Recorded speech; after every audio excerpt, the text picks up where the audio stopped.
Hey everyone, welcome back to the channel. Today we're going to dive into a topic that doesn't get enough attention. The unspoken behind the scenes rules that you won't find in the job description but are absolutely key to thriving in your career. When I first started in my tech career, I wasn't sure about some of these unspoken rules. For example, I didn't fully understand email etiquette, how to structure subject lines, or how to keep messages concise but also clear. I also didn't know when it was appropriate to use chat tools like Slack for quick communication versus when I needed to send a formal email. And in meetings, especially Agile ceremonies, I struggled with how to confidently speak up during point voting or daily stand-ups without feeling out of place. As I started to master these skills, I noticed I leveled up much faster. My communication became clearer, meetings more productive, and I felt more confident navigating the workplace. These aren't things that just come naturally. Anyone can develop them with time and practice. Now let me tell you, I'm naturally awkward, and that's something I've had to work around.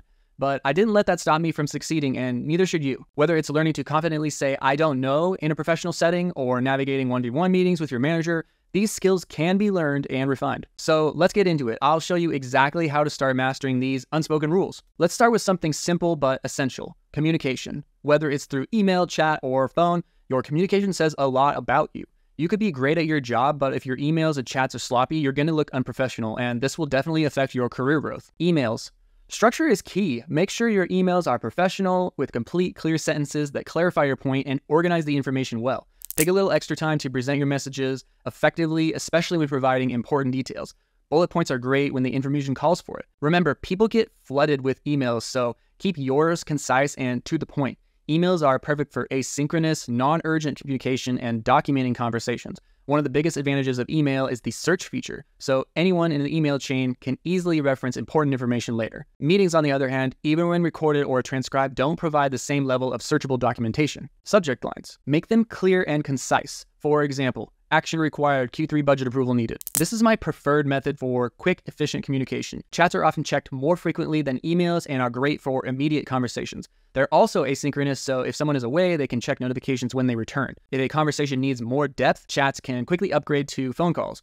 Unlike emails, chats lend themselves to being more conversational and direct, making them an ideal option for quick back and forths. Phone calls. Keep these to a minimum, and only when clarity is needed fast. When making a call, always ask in advance, is now a good time to talk, instead of assuming someone is available just because they're online. Calls can interrupt workflows, so really use them wisely. Speaking of meetings, let's talk about those next. Time is money, and if a business is spending a lot of time in big meetings, what I consider more than 5 people, this is a red flag in my opinion. Meetings are one of the easiest ways for managers to just waste time, so don't add to that problem. If you've been with a company for a while, don't hesitate to track how much time is spent in meetings and carefully present your concerns to senior management. More often than not, good senior leadership wants results and work, not just people talking about results and work. Since we're already talking about meetings, let's dive deeper into how you can actually navigate them, especially if you're working in Agile or Scrum environments. We've all sat through meetings that could have been an email, right? Here's how to avoid that. How to avoid unnecessary meetings. Ask precise questions up front, like, what outcome do we need from this meeting? When you get invited to a vague meeting, ask, can you clarify the agenda or the expected action items? Suggest alternatives. Maybe we can solve this over a quick chat or in a shared document. For Scrum teams and daily stand-ups, keep your updates brief. If an issue needs more discussion, say, I'll discuss this in detail after the stand-up. Stand-ups are for quick updates, not for problem-solving sessions. And for point voting, don't feel pressured to conform to everyone else's votes. Be confident in your reasoning, but open to understanding different perspectives. Meetings are important in Agile environments, but they don't have to be time-consuming. Keep them focused, concise, and outcome-driven to ensure everyone's time is used efficiently. One of the hardest things to say in a professional environment is, I don't know, without coming across as unprepared. But here's the thing, it's not about knowing everything, it's about how you handle it when you don't know. When you don't have an answer, it's important to explain why. Maybe you haven't been trained on that specific topic yet, or perhaps you need to do some research, reach out to a point of contact, or even run a test. Give a clear reason why you don't know right now, and more importantly, outline how you're going to find the answer. Also, try to give a rough estimate of when you expect to have that information. For example, instead of just saying, I don't know, you could say, that's a great question. I'm not sure about the answer right now because I haven't had the chance to gather all the details.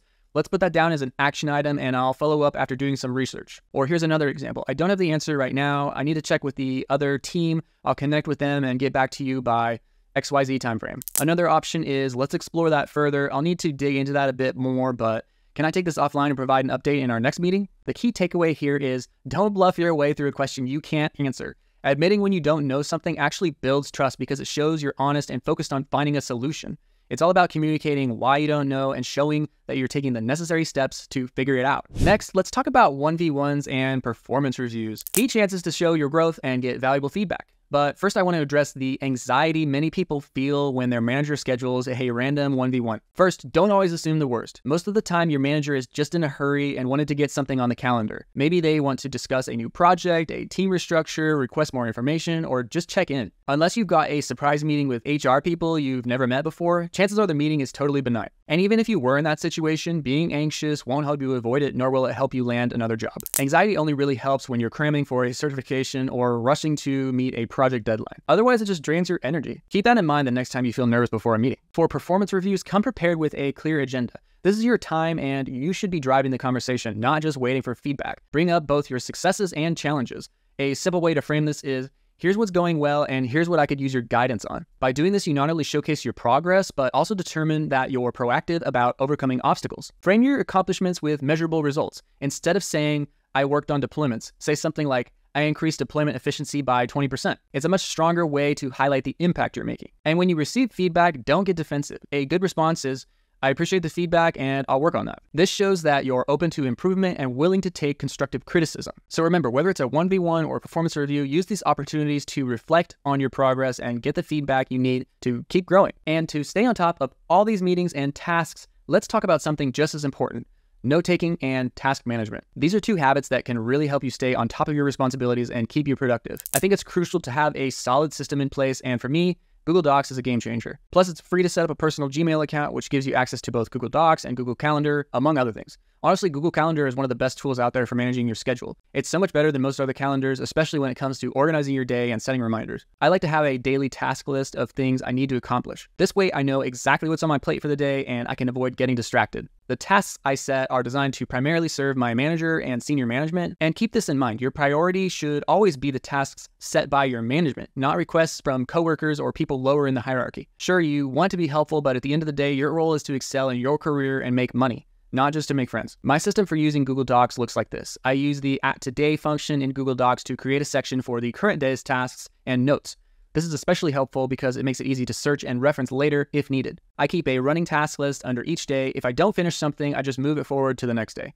This keeps everything organized and ensures that nothing gets lost in the shuffle. I also use tags for people and projects so I can quickly filter my notes by topic. For example, if I need to reference a conversation with a colleague, I can search by their name and find all related notes instantly. And the reason this works is when you're consistently taking notes and managing your tasks this way, you'll always be prepared for meetings, 1v1s, or even casual check-ins. Plus, your notes become a searchable database for later reference, so nothing slips through the cracks. Google Docs might seem simple, but combined with Google Calendar and its reminders, it helps me stay on track and ensure I'm meeting all the priorities that matter most to my role. It's a system that keeps me efficient and aligned with the tasks that drive my career forward. With your tasks and communication in order, let's focus on confidence and assertiveness. This is where all the planning and preparation you've done with your tasks and communication really starts to pay off. Confidence isn't about knowing everything. It's about showing that you're ready to figure things out, adapt, and handle whatever comes your way. Confidence comes from preparation, knowing your material, being organized, and having a clear system that we talked about with note-taking and task management. Here are a few ways to build confidence. The more prepared you are, the more confident you'll feel. Know your material inside and out. Don't just wing it. Body language. Even in remote settings, confidence isn't just in your words, it's in how you present yourself. Sit up straight, make eye contact, and try not to fidget too much. Your body language says a lot about how confident you are. Assertiveness. Being assertive doesn't mean being aggressive. It's about clearly expressing your ideas. One way to do this is by using I statements like, I believe we should consider, or I recommend. This helps you get your point across without sounding too forceful. And here's my biggest tip. Practice saying, I don't know, in the ways we discussed earlier. Being comfortable admitting when you don't know something and explaining why and how you'll get the answer can really change how people perceive you. It's a small shift, but it can make a huge difference in how confident and competent you come across. Just remember, thriving in a professional environment isn't only about doing your job, it's about mastering these subtle, unspoken rules. And I'd love to hear from you. If you've got any tips, drop them in the comments below. And of course, don't forget to like, subscribe, and hit that notification bell. And with that, I'll see you guys in the next video. Bye.